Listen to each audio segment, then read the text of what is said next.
जय श्री राधे कृष्ण। ओम नमो भगवते वासुदेवाय नमः। सूत जी कहते हैं, अब मैं धनुष कोटि की प्रशंसा में सियार और वानर के संवाद का वर्णन करता हूँ। प्राचीन काल में एक स्थान पर सियार और वानर रहते थे। दोनों को अपने पूर्व जन्म की बातों का स्मरण था।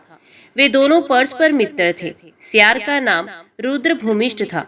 एक समय वानर ने श्रृगाल को शमशान भूमि में देखकर पूर्व जन्म का स्मरण करते हुए पूछा, सियार, तुमने पूर्व जन्म में कौन सा अत्यंत भयंकर पाप किया था जिससे तुम शमशान भूमि में घृणित एवं दुर्गंध युक्त मुर्दों को खा रहे हो। वानर के ऐसा पूछने पर सियार ने कहा, वानर, मैं पूर्व जन्म में वेदों का पारंगत विद्वान और समस्त कर्म कलापों का ज्ञाता ब्राह्मण था। मेरा नाम था वेद शर्मा। मैंने उस जन्म में एक ब्राह्मण को धन देने के लिए संकल्प लेकर भी वे धन उसे नहीं दिया। उसी से सियार हुआ और अब इस प्रकार के अत्यंत घृणित पदार्थों को खाता हूँ जो दुरात्मा देने की प्रतिज्ञा करके भी कोई वस्तु नहीं देते हैं। वे अत्यंत घृणित सियार की योनि को प्राप्त होते हैं। वानर, ब्राह्मण को देने की प्रतिज्ञा करके यदि वे वस्तु उसे ना दी जाए तो उसी क्षण उसके 10 जन्मों का पुण्य नष्ट हो जाता है।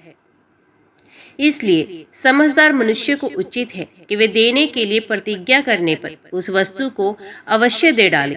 ऐसा कहकर सियार ने वानर से पूछा, तुमने क्या पाप किया था जो वानर हो गए? तो वानर बोला, पूर्व जन्म में मैं भी ब्राह्मण था। मेरा नाम था वेदनाथ। मेरे पिता विश्वनाथ नाम से विख्यात थे और मेरी माता का नाम कमलाल्या था।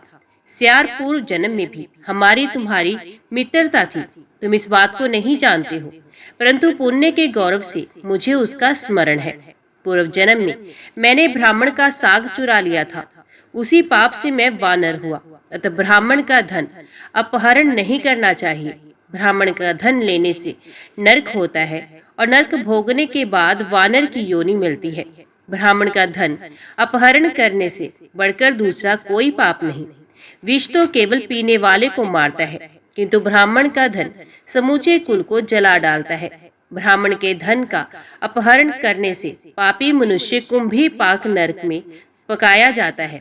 पश्चात शेष पापों के फलस्वरूप वे वानर योनि को प्राप्त होता है। इसलिए ब्राह्मण के धन का अपहरण नहीं करना चाहिए।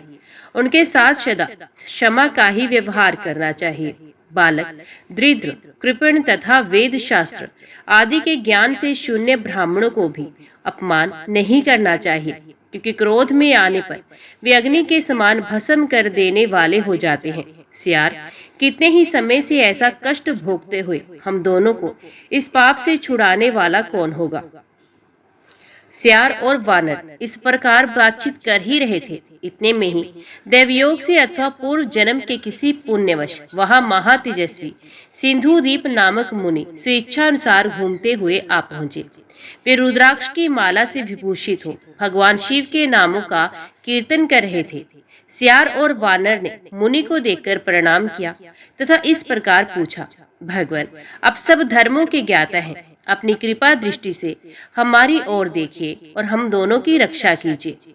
हमारी वानर और सियार की योनि जिस उपाय से छूट जाए उसे बताने की कृपा कीजिए। साधु पुरुष सदा किसी प्रकार की अपेक्षा न रखते हुए अपनी कृपा दृष्टि से अनाथों, दीनों, अज्ञानियों, बालकों तथा रोग पीड़ित मनुष्यों की रक्षा करते हैं।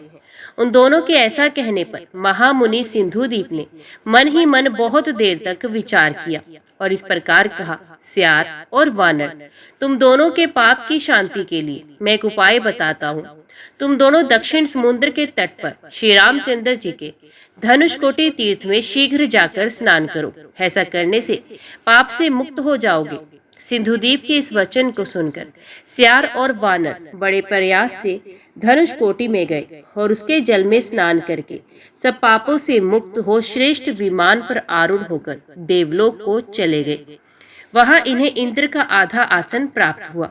गोदावरी के तट पर दुराचार नाम से प्रसिद्ध एक ब्राह्मण रहता था। वे बड़ा पापी और निर्दयतापूर्ण कर्म करने वाला था।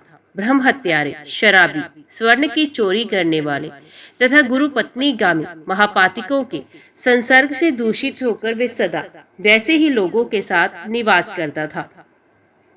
महापात्यों के संसर्ग दोष से उस ब्राह्मण की ब्राह्मणता पूर्णतः नष्ट हो गई। ब्राह्मणता से हीन उस दुराचार ब्राह्मण को एक महाभयंकर महाबलवान बेताल ने अपने अधीन कर लिया। वेताल के आवेश से अत्यंत पीड़ित एवं प्रवश होकर वे देश देश और वन वन घूमने लगा। घूमते घूमते वे श्री रामचंद्र जी के धनुषकोटि में चला गया। वहां वेताल ने प्रेरित करके उसे धनुषकोटि के जल में नहलाया। स्नान करके वे ज्यों ही जल से निकला, वेताल ने उसे छोड़ दिया। तब वे ब्राह्मण स्वस्थ होकर विचार करने लगा, ये समुद्र के किनारे कौन सा देश है? गोदावरी के तट पर निवास करने वाला मैं यहाँ कैसे आ गया? इसी चिंता में पड़ा हुआ वे धनुषकोटि निवासी योगी प्रवर महात्मा दत्तात्रेय के पास गए और उन्हें प्रणाम करके बोला, भगवान, मैं नहीं जानता ये कौन सा देश है। मेरा घर तो गोदावरी के किनारे है, मैं यहाँ कैसे आ पहुंचा? ये सब बताने की कृपा करें। उसकी ये बात सुनकर महायोगी दत्तात्रेय ने थोड़ी देर तक ध्यान करके कहा, पहले महापातकियों के संसर्ग से तुम्हारी ब्राह्मणता नष्ट हो गई थी, इसलिए तुम्हें किसी वेताल ने पकड़ लिया। उसी के आवेश में विवश होकर तुम यहाँ आए हो। वेताल ने तुम्हें धनुषकोटि के जल में नहलाया है। धनुषकोटि में स्नान करने से ही तुम्हारा महापातकियों के संसर्ग का दोष सर्वथा नष्ट हो गया। जिस वेताल ने तुम्हें पकड़ रखा था वे पूर्व जन्म में ब्राह्मण था। उसने अश्विन मास के कृष्ण पक्ष में पार्वण की विधि से पितरों का हर्ष पूर्वक महालय श्राद्ध नहीं किया, अतः पितरों के शाप देने से वे वेताल भाव को प्राप्त हुआ। इस धनुषकोटि के दर्शन से वे वेताल भी वेताल योनि से मुक्त हो भगवान विष्णु के लोक को प्राप्त हुआ है। जो मनुष्य अश्विन मास के कृष्ण पक्ष में अत्यंत लोभवश पितरों के उद्देश्य से महालय श्राद्ध नहीं करते वे वेताल होते हैं।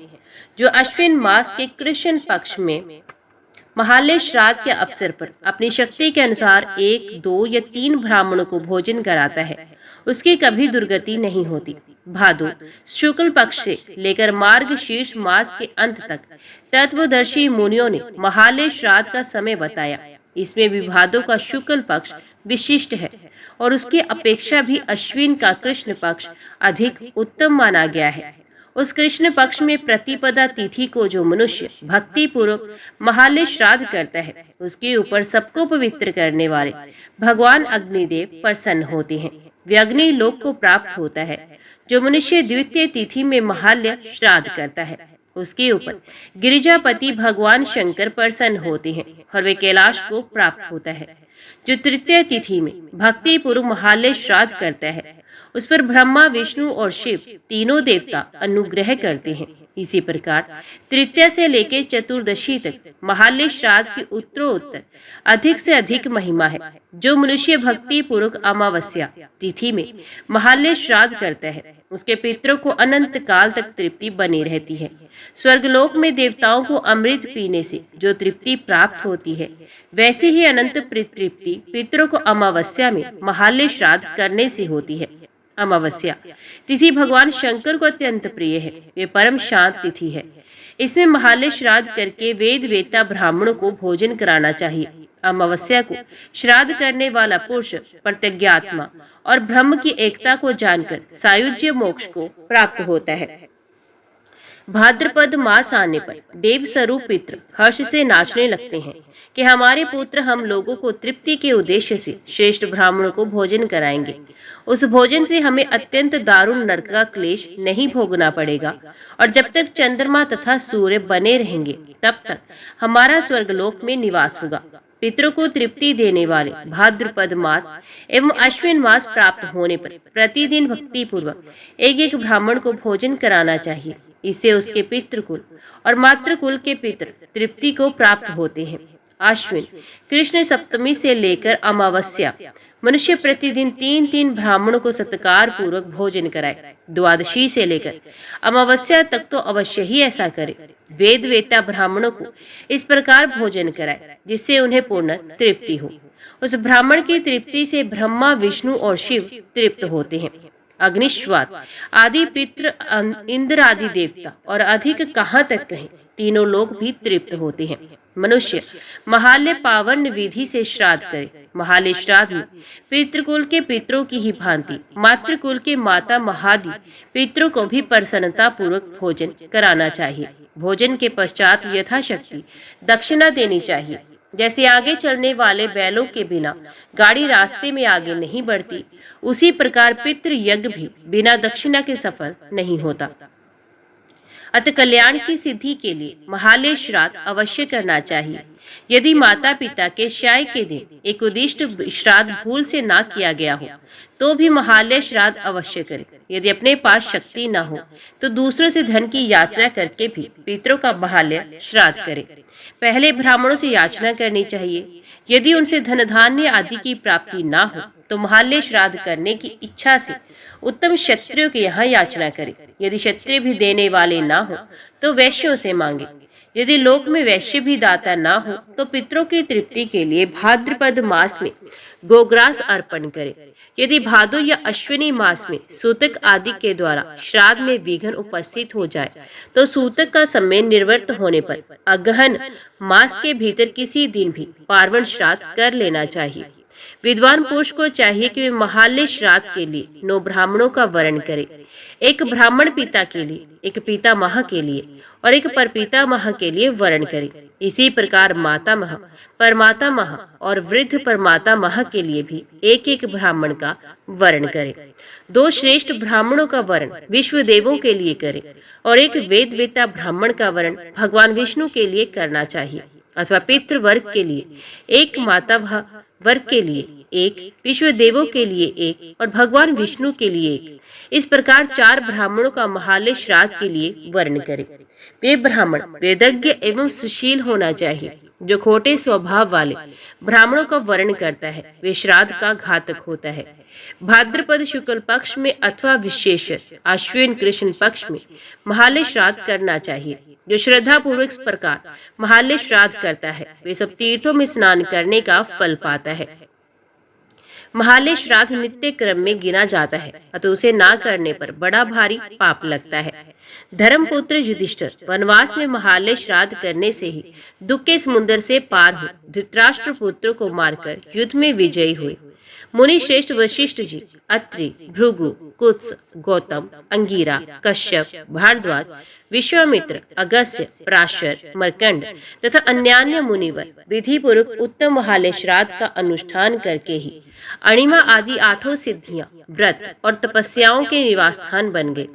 महालय श्राद्ध करने से ही उन्हें सर्वश्रेष्ठ स्थान प्राप्त हुआ तथा अपना कल्याण एवं अभ्युदय चाहने वाले पुरुष को महालय श्राद्ध अवश्य ही करना चाहिए। तुम्हारे भीतर जिस भूत ने प्रवेश किया था ये पूर्व जन्म में ब्राह्मण था। उसका नाम था वेदनिधि। वे महात्मा भारद्वाज का पुत्र तथा कुशल स्थली ग्राम का निवासी था।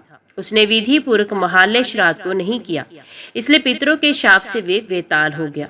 दुराचार, तुम भाद्रपद मास अश्विन कृष्ण पक्ष में पितरों की तृप्ति के लिए षड्रस भोजन तैयार करके ब्राह्मणों को भक्ति पूर्वक भोजन कराओ। ऐसा करने से तुम्हें कभी दरिद्रता नहीं होगी और तुम सदा सुखी रहोगे। आज से तुम कभी महापातकियों के संसर्ग से न रखना।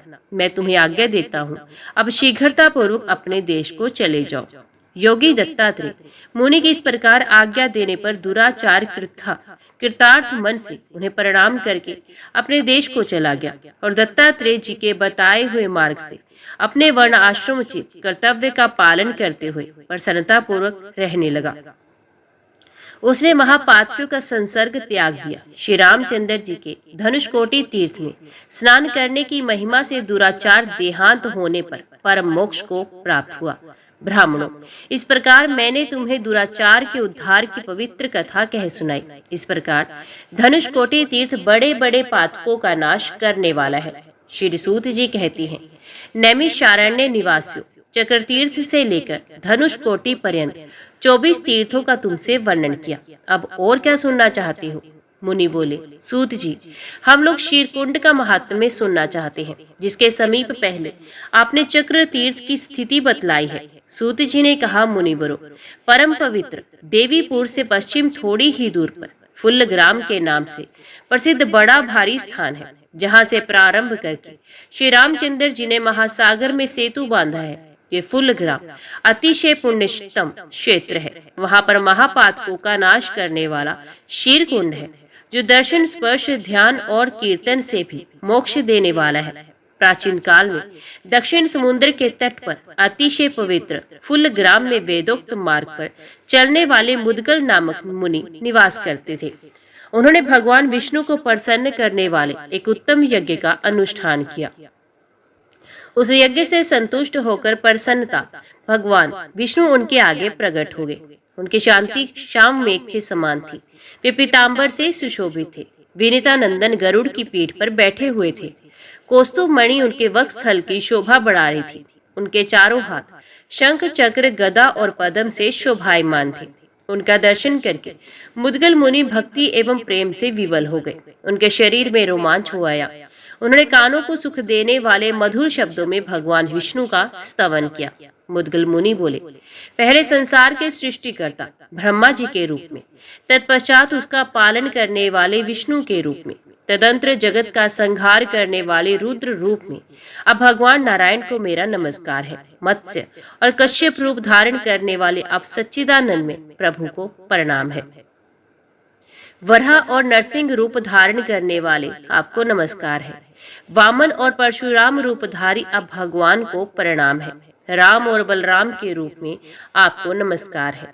श्री कृष्ण कल्कि तथा विज्ञानात्मा बुद्ध के रूप में आपको नमस्कार है। करुणा सिंधु नारायण जगतपति, आप मेरी रक्षा कीजिए। मैं निर्लज्ज, कृपण, क्रूर, चुगलखोर, दंभी, दुर्बल, प्राय स्त्री, प्राय धन और प्राय क्षेत्र के लिए सदा लोलुप रहने वाला तथा मन से सबके दोषों पर ही दृष्टि रखने वाला हूँ। हे हरे, कृपया मेरी रक्षा कीजिए। महर्षि मुदगल की इस प्रकार स्तुति करने पर साक्षात भगवान विष्णु मेघ के समान गंभीर वाणी में इस प्रकार बोले, मुदगल, मैं तुम्हारे स्तोत्र और यज्ञ से बहुत प्रसन्न हूँ और प्रत्यक्ष रूप से भविष्य को भोग लगाने के लिए तुम्हारे यज्ञ में आया हूँ। मुदगल ने कहा, ऋषिकेश, मैं कृतार्थ हो गया।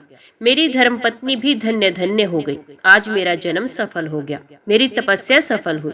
मेरा वंश, मेरे पुत्र, मेरा आश्रय और मेरा सब कुछ आज सफल हो गया, क्योंकि आप साक्षात भगवान विष्णु मेरी यज्ञशाला में भविष्य ग्रहण करने के लिए पधारे हैं। योग परायण योगी लोग अपने हृदय में जिनकी खोज करते हैं, उन्हें आप नारायण को मैं आज प्रत्यक्ष देख रहा हूँ। ऐसा कहकर भगवान विष्णु के लिए आसन दे मुनि ने चंदन और पुष्प आदि उपचारों से भगवान को अर्घ्य दे उनका पूजन किया और उनके लिए प्रसन्नता पूर्वक पुरोडाश आदि हविष्य अर्पण किया। विश्व भावन भगवान विष्णु ने महर्षि मुदगल के द्वारा समर्पित उस हविष्य को स्वयं हाथ से लेकर भोजन किया। भगवान विष्णु के द्वारा उस हविष्य के भोजन करने पर अग्नि सहित संपूर्ण देवता तृप्त हो गए। इतना ही नहीं, ऋत्विज, यजमान, वहां के ब्राह्मण तथा जीव लोक में जो कोई भी चराचर प्राणी थे, वे सब के सब तृप्त हो गए। संपूर्ण जगत तृप्त हुआ। तदंतर भगवान विष्णु ने कहा, सुव्रत, मैं प्रसन्न हूँ और वर देने को तैयार हूँ, अत कोई वर मांगो। भगवान विष्णु के ऐसा कहने पर महर्षि बोले, हे प्रभु, आपने प्रत्यक्ष रूप से दर्शन देकर मेरे यज्ञ में हविष्य को भोग लगाया है। इतने से ही मैं कृतार्थ हो गया हूँ। इससे अधिक और क्या वर हो सकता है। तथापि भगवान, आप में निश्चल और निष्कपट भक्ति सदा बनी रहे, ये मेरा प्रथम वर है। माधव, मैं प्रतिदिन सायंकाल और प्रातःकाल आपके स्वरूपभूत अग्नि की तृप्ति एवं आपकी प्रीति के लिए गाय के दूध से हवन करना चाहता हूँ। मेरी ये इच्छा पूर्ण हो, ये मेरे लिए दूसरा वर है। मुदगल जी के ऐसा कहने पर भगवान नारायण ने अमृत भोजी देवता विश्वकर्मा शिल्पी को बुलाकर उनके द्वारा एक सुंदर सरोवर का निर्माण कराया। विश्वकर्मा ने उसे चारों ओर से 4 दीवारी आदि लगाकर सब प्रकार से सुशोभित कर दिया।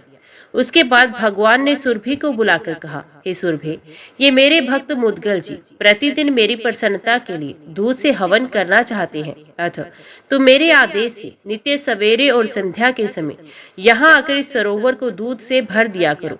सुरभि ने बहुत अच्छा कहकर भगवान की आज्ञा स्वीकार की।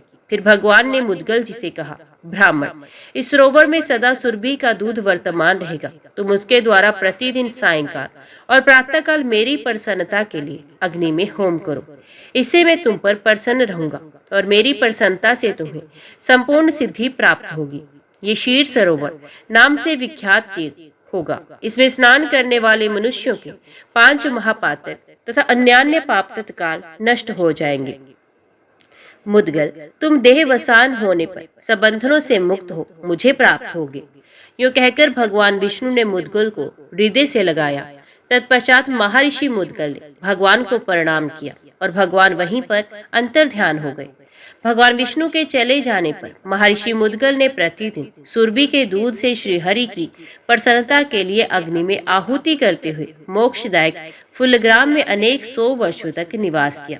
तदंतर देहांत होने पर उन्होंने भगवान विष्णु का सायुज्य प्राप्त किया। श्रीसूत जी कहते हैं, अब मैं कपि तीर्थ के महात्म्य का वर्णन करता हूँ, जिसे पूर्व काल में सब वानरों ने मिलकर गंधमादन पर्वत पर निर्माण किया था। उस तीर्थ को बनाकर वानरों ने उसमें हर्ष पूर्वक स्नान किया और तीर्थ के लिए इस प्रकार वर दिया, जो मनुष्य भक्ति से विनित चित्त होकर इस तीर्थ में स्नान करेंगे वे महापातकों से मुक्त होकर मोक्ष के भागी होंगे। इस तीर्थ में गोता लगाने वाले पुरुषों को नरक का भय नहीं होगा। इसमें स्नान करने वाले लोगों को दरिद्रता नहीं प्राप्त होगी। यमराज की यातना भी नहीं भोगनी पड़ेगी। इस प्रकार इस तीर्थ के लिए वरदान देकर कपीश्वरों ने दशरथ नंदन श्री रामचंद्र जी को प्रणाम करके उनसे भी प्रार्थना की, स्वामिन आप भी इस तीर्थ के लिए अद्भुत वरदान दें। वानरों की इस प्रकार प्रार्थना करने पर उनकी प्रीति के लिए श्री रामचंद्र जी ने हर्षपूर्वक उस तीर्थ को वरदान दिया। इस तीर्थ में गोता लगाने वालों को गंगा स्नान का फल मिलेगा, प्रयाग स्नान का पुण्य प्राप्त होगा तथा सब तीर्थों के फल की प्राप्ति होगी। यह अति उत्तम तीर्थ कपियों द्वारा बनाया गया है, इसलिए संसार में कपि तीर्थ के नाम से इनकी प्रसिद्धि होगी। अतः मोक्ष की इच्छा रखने वाले पुरुषों को इस तीर्थ में अवश्य स्नान करना चाहिए। प्राचीन काल की बात है, कुशिक वंश में विश्वामित्र नामक राजा हुए। एक समय महाराज विश्वामित्र ने अपने राज्य का निरीक्षण करने के लिए विशाल सेना के साथ पृथ्वी पर घूमना आरंभ किया। अनेक देशों में घूमकर वे वशिष्ठ जी के आश्रम पर गए। महात्मा वशिष्ठ जी ने अपने कामधेनु के प्रभाव से राजा विश्वामित्र का उत्तम आतिथ्य सत्कार किया। कौशिक विश्वामित्र ने कामधेनु का प्रभाव जानकर वशिष्ठ जी से ये सब मनोरथों को देने वाली गाय मांगी। वशिष्ठ जी ने उसे देना अस्वीकार कर दिया। तब वे बलपूर्वक उस गाय को खींचकर ले चले। कामधेनु ने मलेच्छों की बहुत बड़ी सेना उत्पन्न की, जिससे विश्वामित्र को हार खानी पड़ी। तब उन्होंने महादेव जी की आराधना करके उनसे अनेक प्रकार के अस्त्र शस्त्र प्राप्त किए और वशिष्ठ जी के आश्रम पर जाकर उन सबका प्रयोग करना प्रारंभ किया। विश्वामित्र ने सब अस्त्र चलाए, ब्रह्मास्त्र का भी प्रयोग किया, परंतु ब्रह्मनंदन वशिष्ठ जी ने अपने तपोबल से एकमात्र ब्रह्मदंड के द्वारा विश्वामित्र के उन सब अस्त्रों को नष्ट कर दिया। इस प्रकार पराजित होने पर विश्वामित्र को बड़ी लज्जा हुई। अब वे स्वयं ब्राह्मण प्राप्ति के उद्देश्य से तपस्या करने के लिए वन में चले गए। उन्होंने उत्तर दिशा में जाकर हिमालय पर्वत पर कौशिकी नदी के पाप नाशक पुण्य में तट पर 1000 दिव्य वर्षों तक तपस्या की। निराहार और जितेंद्रिय रहकर नेत्र बंद करके श्वास और क्रोध को जीतकर वे निश्चल भाव से खड़े रहे। तब इंद्र आदि देवताओं ने रंभा से कहा, हे रंभे, तुम हिमालय पर्वत पर कौशिकी नदी के किनारे तपस्या करने वाले महामुनि विश्वामित्र को अपने हाव भाव से लुभा लो। जिस प्रकार उनकी तपस्या में विघ्न पड़े वैसा प्रयत्न करो। इंद्र के ऐसा कहने पर रंभा विश्वामित्र के आश्रम पर गई और मुनि के नेत्रों के सामने खड़ी हो सुंदर रूप धारण करके अपनी मनोहर चेष्टाओं द्वारा उनके मन को लुभाने लगी। इतने में ही मन में आनंद बढ़ाती हुई कोयल भी कूक उठी। पीकी का मधुर कलरव सुनकर और रंभा को वहां उपस्थित देकर मुनिवर विश्वामित्र का हृदय संशय में पड़ गया। उन्होंने समझ लिया ये सारी करतूत इंद्र की है। तब उन तपोधन ने क्रोध में आकर रंभा को शाप दे दिया, हे रंभे, मैं क्रोध को जीतने की इच्छा रखता हूँ और तू यहाँ विघ्न डालने के लिए आकर मेरे क्रोध को बढ़ा रही है, इसलिए तू 10 लाख वर्षों तक यहाँ शिला होकर पड़ी रहे। विश्वामित्र के इस प्रकार शाप देने पर रंभा उनके आश्रम पर बहुत काल तक शिला होकर रही। धर्मात्मा विश्वामित्र ने पुनः बड़ी भारी तपस्या करके वशिष्ठ के वचनों द्वारा अनुमोदित तथा दूसरे शत्रुओं के लिए दुर्लभ ब्राह्मण तप प्राप्त कर लिया। फिर उसी पवित्र आश्रम में अगस्त्य जी के प्रिय शिष्य श्वेत मुनि के मोक्ष की इच्छा रखकर बड़ा भारी तप किया। दीर्घ काल तक तपस्या में लगे हुए मुनिवर श्वेत के आश्रम पर एक दिन कोई राक्षसी आई। उसका नाम अंगारका था। उस भयानक राक्षसी ने मूत्र, रक्त और विष्ट आदि के द्वारा उनके आश्रम को गंदा कर दिया और अनेक उपद्रवों से उन्हें सताना प्रारंभ किया। तब श्वेत जी ने कुपित हो विश्वामित्र जी के शाप से शिलाभाव को प्राप्त रंभा को ही व्यवसायित्र को संयोजित करके उस राक्षसी के ऊपर फेंका। वे शिला व्याप्त स्त्र से प्रेरित हो राक्षसी के ऊपर टूट पड़ी। राक्षसी उस शिला के भय से भाग चली। भागते भागते वे दक्षिण समुद्र के तट पर कपितीर्थ के समीप जा पहुंची।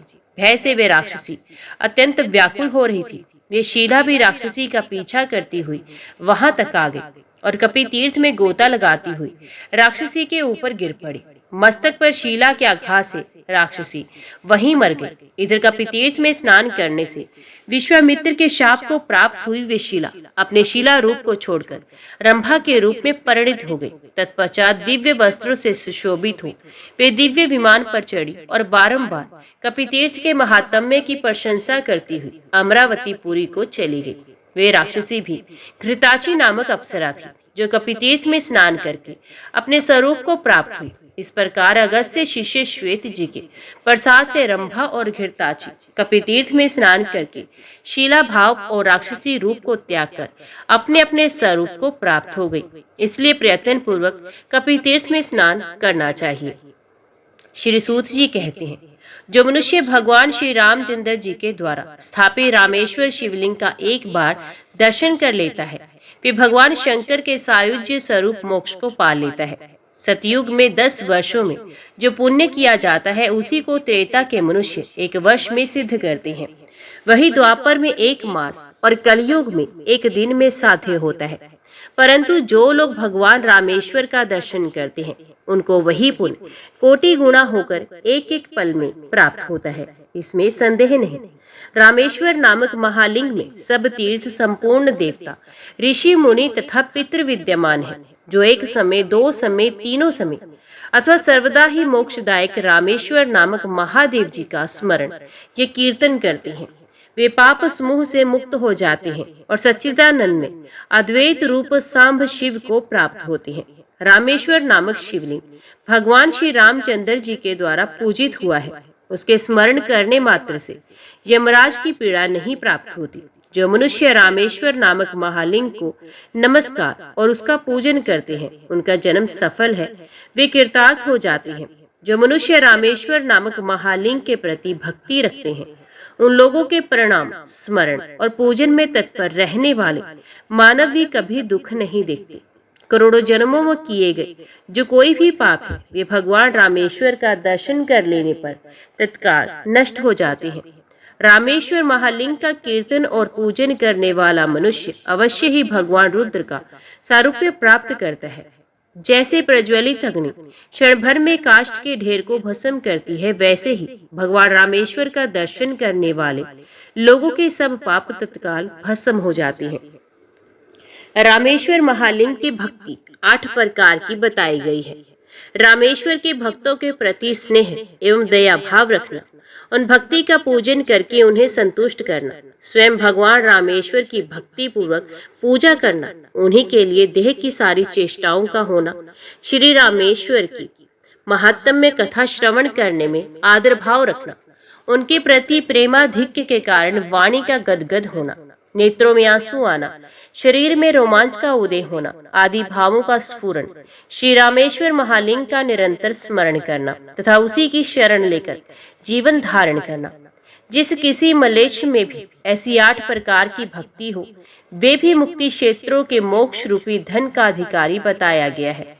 अनन्य भक्ति और ब्रह्म ज्ञान के द्वारा मुक्ति निश्चित है। ऊर्ध्व रेता सन्यासियों को वेदांत शास्त्र के श्रवण से जो मुक्ति प्राप्त होती है, वे सब वर्णों और सब आश्रम के लोगों को दर्शन शास्त्र के श्रवण जन ज्ञान के बिना ही केवल रामेश्वर महालिंग के दर्शन से ही प्राप्त हो जाती है। योग युक्त ऊर्ध्वरेता मुनियों की जो गति होती है वही भगवान रामेश्वर का दर्शन करने वाले समस्त प्राणियों की होती है। जो मनुष्य रामेश्वर शिव के क्षेत्र की प्रसन्नता पूर्वक यात्रा करते हैं उन्हें पग पग पर अश्वमेघ यज्ञ का पुण्य प्राप्त होता है। अम्बा पार्वती सहित परम दयालु रामेश्वर महालिंग भगवान शिव में भक्ति होना अत्यंत दुर्लभ है। उनकी पूजा का शुभ अवसर भी दुर्लभ है तथा उनका स्तवन और स्मरण भी अत्यंत दुर्लभ है। जिसकी बुद्धि निरंतर रामेश्वर महालिंग का चिंतन करती है वही इस पृथ्वी पर ध्यानाधीन पुरुष है। श्री रामेश्वर महालिंग का दर्शन करने वाले पुरुष के दर्शन मात्र से दूसरे प्राणियों का पाप तत्काल नष्ट हो जाता है।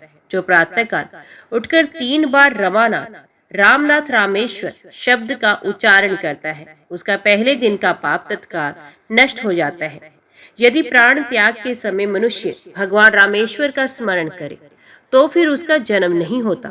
रामनाथ महादेव करुणानिधि सदा मेरी रक्षा कीजिए, इस प्रकार जो सदा उच्चारण करता है वे कलुष से पीड़ित नहीं होता।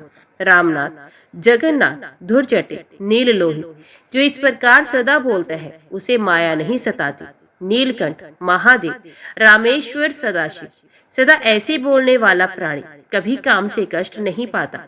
हे रामेश्वर, हे यमराज के शत्रु, हे कालकूट विष का भक्षण करने वाले शिव, प्रतिदिन इस प्रकार उच्चारण करने वाला पुरुष कभी क्रोध से पीड़ित नहीं होता।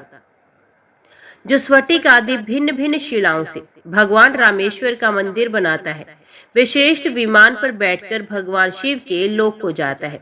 जो मनुष्य भक्ति पूर्वक त्रिशूलधारी भगवान रामेश्वर के स्नान के समय में रुद्राध्याय, चमक, पुरुष सुकत, त्रिसुपर्ण, पंचशांति तथा पावमानी आदि ऋचाओं को प्रेम पूर्वक जपता है वे कभी नरक का कष्ट नहीं भोगता है। जो रामेश्वर महालिंग को गाय के दूध से स्नान करता है वे अपनी 21 पीढ़ियों का उद्धार करके शिवलोक में पूजित होता है। दही से स्नान कराने वाला पुरुष सब पापों से छूटकर भगवान विष्णु के लोक में प्रतिष्ठित होता है। रामेश्वर शिव को नारियल के जल से कराया हुआ स्नान ब्रह्महत्या आदि पापों का नाश बताया गया है। वस्त्र से छान कर शुद्ध किए हुए जल के द्वारा रामेश्वर महादेव को स्नान कराने वाले पुरुष वरुण लोक में जाते हैं।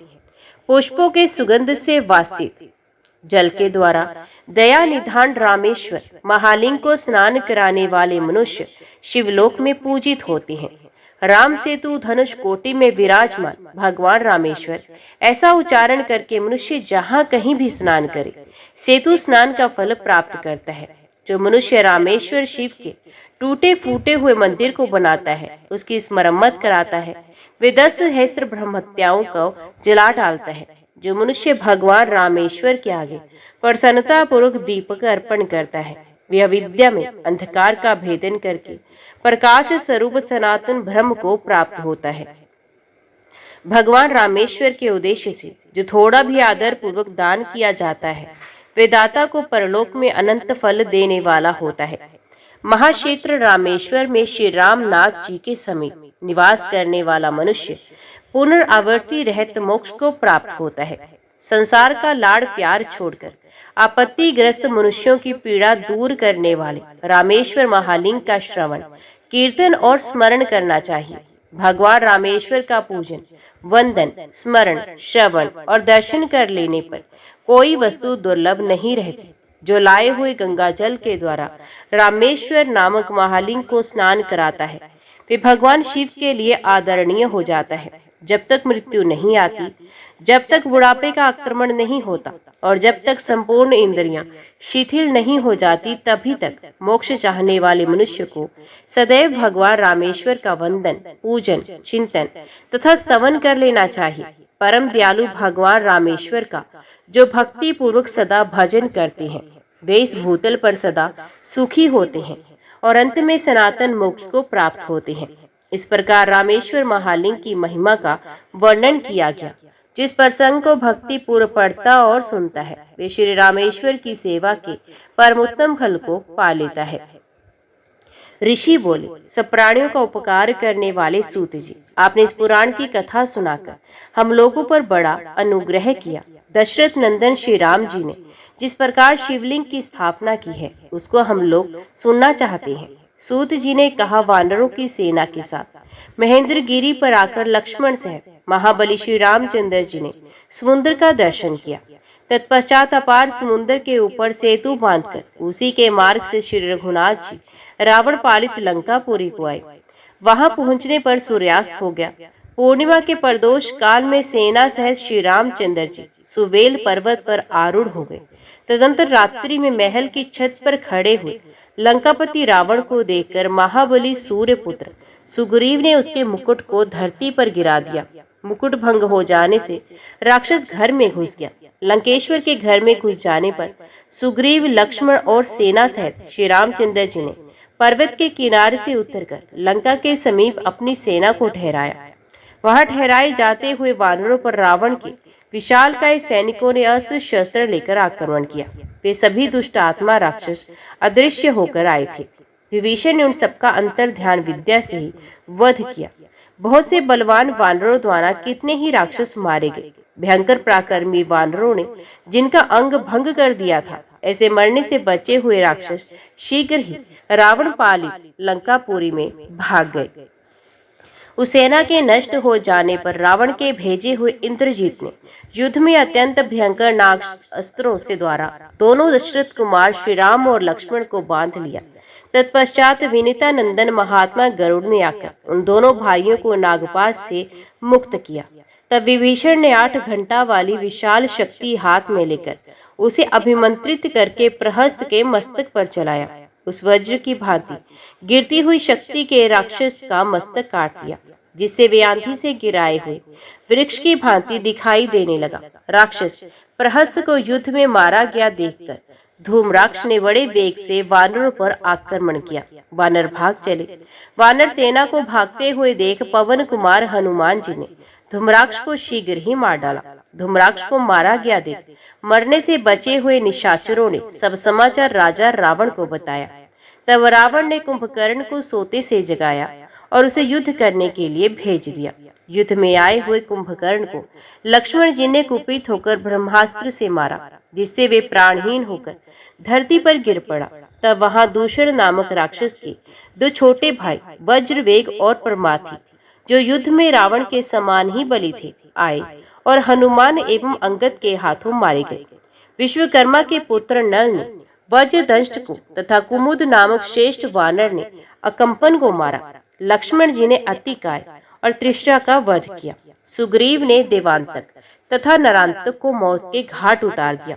हनुमान जी ने कुंभकर्ण के दोनों पुत्रों को मार दिया। विभीषण ने खर के पुत्र मकराक्ष का वध किया। तदंतर रावण ने इंद्रजीत को युद्ध के लिए भेजा। इंद्रजीत ने दोनों भाई राम और लक्ष्मण को मोहित किया। इतने में ही अंगद ने उसके रथ के घोड़ों को मार डाला। वाहन शून्य हो जाने पर वे आकाश में ही स्थित हो गया। उसके प्रहार से घायल हुए कुमुद, अंगन, सुग्रीव, नल और जाम्बान आदि के साथ प्राय सभी वानर धरती पर गिर पड़े। इस प्रकार सेना सहित श्री राम और लक्ष्मण को युद्ध में घायल करके महाबली मेघनाथ आकाश में अदृश्य हो गया। तब विभीषण ने इक्ष्वाकु कुलभूषण श्री रामचंद्र जी से बारंबार प्रणाम करके हाथ जोड़कर कहा, प्रभु, कुबेर की आज्ञा से एक गुहक आपकी सेवा में ये दिव्य जल लेकर उपस्थित हुआ है। महाराज, इसे कुबेर अंतर ध्यान विद्या से अदृश्य हुए प्राणियों को देखने के लिए आपको अर्पित करते हैं। इसको आंख में लगा लेने से आप आकाश में दृश्य हुए प्राणियों को भी देख सकेंगे, और जिसके लिए आप ये जल देंगे वे भी उन प्राणियों को देख सकेगा। बहुत अच्छा कहकर श्री रामचंद्र जी ने आदर पूर्वक उस जल को ग्रहण किया और उसे अपने नेत्रों को धो लिया। तत्पश्चात महाबली लक्ष्मण, सुग्रीव, जाम्बान, हनुमान, अंगद, मैंद, द्विद, नील तथा अन्य जो वानर थे, उन सब ने श्री रामचंद्र जी के दिए हुए जल से अपने अपने नेत्र धो लिए। तब उन्होंने आकाश में छिपे हुए वीरवर मेघनाथ को देखा। दृष्टि पड़ जाने पर सुमित्रा नंदन लक्ष्मण ने उस पर आक्रमण किया। तब लक्ष्मण और मेघनाथ में अत्यंत विचित्र तथा आश्चर्यजनक युद्ध हुआ। तीसरे दिन बड़े प्रयास से महाबली लक्ष्मण के द्वारा मेघनाथ युद्ध में मारा गया। अपने प्रिय पुत्र के मारे जाने पर रावण को बड़ा क्रोध हुआ। वे बहुत सी सेना साथ ले रथ पर बैठकर नगर से बाहर निकला। तब इंद्र सारथी मातली घरे घोड़े जुते हुए सूर्य के समान तेजस्वी रथ के साथ श्री रामचंद्र जी की सेवा में उपस्थित हुए। धर्मात्माओं में श्रेष्ठ श्री राम ने इंद्र के भेजे हुए उस रथ पर सवार हो युद्ध में ब्रह्मास्त्र का प्रयोग करके राक्षस राज रावण के सभी मस्तक काट डाले। रावण के मारे जाने पर देवताओं और ऋषियों ने दशरथ नंदन श्री राम को आशीर्वाद दे उनकी जय जयकार की और अत्यंत संतुष्ट हो भगवान का स्तवन किया। सिद्धों तथा विद्याधरों ने कमल नयन श्री रामचंद्र जी पर फूलों की वर्षा की। तब श्री रामचंद्र जी उन देवताओं, वानरों, सैनिकों तथा सीता और लक्ष्मण के साथ लंका में विभीषण को राजा के पद पर अभिषिक्त करके पुष्पक विमान पर आरूढ़ हो गंधमादन पर्वत पर आए। गंधमादन पर्वत पर विदेह नंदिनी सीता की अग्नि परीक्षा द्वारा शुद्धि की गई। तदंतर दंडकारण्य में निवास करने वाले मुनि अगस्त्य जी को आगे करके कमल नयन जानकी वल्लभ श्री रामचंद्र जी का दर्शन करने के लिए आए और उनकी स्तुति करने लगे। मुनि बोले, संपूर्ण लोगों पर अनुग्रह करने वाले आप भगवान श्री रामचंद्र जी को नमस्कार है। आपने संसार को रावण से शून्य करने के लिए अवतार लिया है, आपको नमस्कार है। ताड़का का संहार और विश्वामित्र के यज्ञ की रक्षा करने वाले आपको नमस्कार है। मारीच को जीतने वाले सुबाहु का प्राण हरण करने वाले श्री राम, आपको नमस्कार है। आपके चरणार विंदों की धूलि अहिल्या को मुक्ति देने वाली है। आपने भगवान शंकर के धनुष को लीला पूर्वक भंग किया है, आपको नमस्कार है। मिथिलेश कुमारी सीता के पाणी ग्रहण संबंधी उत्सव से सुशोभित होने वाले आपको नमस्कार है। रेणुका नंदन परशुराम जी को पराजित करने वाले आपको नमस्कार है। कैकेयी के 2 वरदानों से विवश हुए पिता के वचन को सत्य करने के लिए सीता और लक्ष्मण के साथ वन की यात्रा करने वाले आपको नमस्कार है। भरत की प्रार्थना पर उन्हें अपने चरणों की युगल पादुका समर्पित करने वाले आपको नमस्कार है। शरभंग मुनि को अपने परम धाम की प्राप्ति कराने वाले आपको नमस्कार है। विराट राक्षस का संहार करने वाले तथा गिरिधराज जटायु को अपना सखा बनाने वाले आपको नमस्कार है। माया से मृग का रूप धारण करके आए हुए महाक्रूर मारीच के शरीर को अपने बाणों से विदीर्ण करने वाले आपको नमस्कार है। रावण से हरी गई सीता को छुड़ाने के लिए जिन्होंने युद्ध में अपने शरीर का त्याग कर दिया, उन जटायु को अपने हाथ से दाह संस्कार करके कैवल्य मोक्ष प्रदान करने वाले आपको नमस्कार है। कबंध का संहार करने वाले आपको नमस्कार है। शबरी ने आपके चरणार बिंदु का पूजन किया है। आपने सुग्रीव के साथ मैत्री जोड़ी है तथा बाली नामक वानर का वध किया है, आपको नमस्कार है। वरुणालय समुद्र में सेतु निर्माण करने वाले आपको नमस्कार है। समस्त राक्षसों का संहार तथा रावण का प्राण हरण करने वाले आपको नमस्कार है। आपके चरणार विंद संसार सागर से पार उतारने के लिए जहाज है, आपको नमस्कार है। भक्तों की पीड़ा दूर करने वाले सच्चिदानंद स्वरूप आप श्री रघुनाथ जी को नमस्कार है। जगत के अभ्युदय के कारण आप श्री राम भद्र को नमस्कार है। राम आदि पवित्र नामों का जप करने वाले मनुष्य के पाप हर लेने वाले आपको नमस्कार है। आप लोगों की सृष्टि, पालन और संहार करने वाले हैं, आपको नमस्कार है। करुणा मूर्ति आपको नमस्कार है। भक्तों की रक्षा के व्रत की दीक्षा लेने वाले प्रभु आपको नमस्कार है।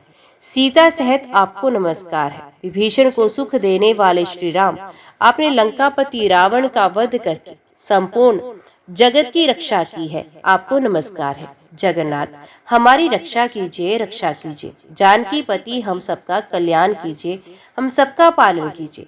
इस प्रकार स्तुति करके सब मुनि चुप हो गए। सूत जी कहते हैं, मुनियों द्वारा किए हुए श्री रामचंद्र जी की स्तोत्र का जो भक्ति पूर्वक तीनों समय पाठ करता है वे भोग और मोक्ष को पा लेता है। इस स्तोत्र का पाठ करने से भूत वेताल भाग जाते हैं, रोग दूर हो जाते हैं और पाप समूह का नाश हो जाता है। तदंतर श्री रामचंद्र जी ने हाथ जोड़ प्रणाम करके मुनियों से कहा, मुनिवरों, जो सदा आत्म लाभ से ही संतुष्ट, संपूर्ण भूतों के सुहर, अहंकार शून्य, शांत और ऊर्ध्वरेता नैष्टिक ब्रह्मचारी है, उन साधु महात्माओं को मैं भक्ति युक्त चित्त से प्रणाम करता हूँ। मैं ब्राह्मणों का हितकारी ब्राह्मण देव हूँ, इसलिए सदा ब्राह्मणों का सेवन करता हूँ।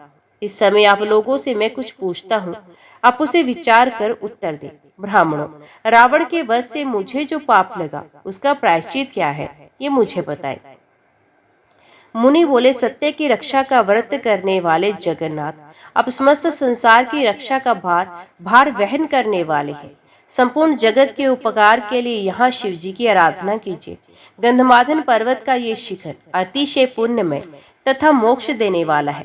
आप यहाँ लोक संग्रह के लिए शिवलिंग की प्रतिष्ठा करें। इसे रावण के मारने से होने वाला दोष भी दूर हो जाएगा। प्रभु, गंधमादन पर्वत पर आपके द्वारा जिस शिवलिंग की स्थापना होगी उसका दर्शन मनुष्य को काशी विश्वनाथ के दर्शन से कोटि गुना अधिक फल देने वाला होगा। साथ ही वे शिवलिंग संसार में आपके ही नाम से ख्याति लाभ करेगा। इसलिए रघुनाथ जी, आप शिवलिंग स्थापना के कार्य में विलंब न करें। मुनियों के ये वचन सुनकर जगतपति श्री रामचंद्र जी ने लिंग स्थापना के लिए पुण्य काल निश्चित किया, जो 2 ही मुहूर्त में आने वाला था। उसे निश्चित करके उन्होंने हनुमान जी को शिवलिंग ले आने के लिए कैलाश पर्वत पर भेजा। हनुमान जी बड़े प्रकर्मी थे। उन्होंने 2 मुहूर्त का पुण्य काल जानकर भी भुजाओं पर ताल ठोकी। वे सब देवताओं तथा महात्मा ऋषियों के देखते देखते बड़े वेग से ऊपर को उड़े और आकाश मार्ग को लांघते हुए कैलाश पर्वत पर जा पहुंचे। वहां उन्हें तिलंग रूपधारी महादेव जी का दर्शन हुआ। तब उन्होंने महादेव जी को प्रसन्न किया और उनकी कृपा से शिवलिंग को प्राप्त किया। इतने में ही वहां तत्वदर्शी मुनि जब ये देखा कि हनुमान जी अभी नहीं आए तथा स्थापना का मुहूर्त अब बीतना ही चाहता है, तब उन्होंने परम बुद्धिमान श्री रामचंद्र जी से कहा, महाबाहु श्री रामचंद्र जी, अब तो पुण्य काल बीत रहा है, अतः जानकी जी ने लीला पूर्वक बालू का शिवलिंग का बनाया है, उसी को इस समय स्थापित कर दीजिए। वे सुनकर श्री रघुनाथ जी ने शीघ्रता पूर्वक श्री जानकी जी तथा मुनियों के सहित मंगलाचार आरंभ किया और ज्येष्ठ मास के शुक्ल पक्ष की 10वीं तिथि को बुधवार और हस्त नक्षत्र के योग में गदकरण आनंद और व्यतिपात योग, कन्या राशि के चंद्रमा तथा वृष राशि के सूर्य में परम पुण्य में उपयुक्त 10 योगों की उपस्थिति में गंधमादन पर्वत पर सेतु की सीमा में लिंग रूपधारी भगवान शिव की स्थापना की। उस समय लिंग में पार्वती सहित भगवान शंकर प्रत्यक्ष रूप में प्रकट हुए।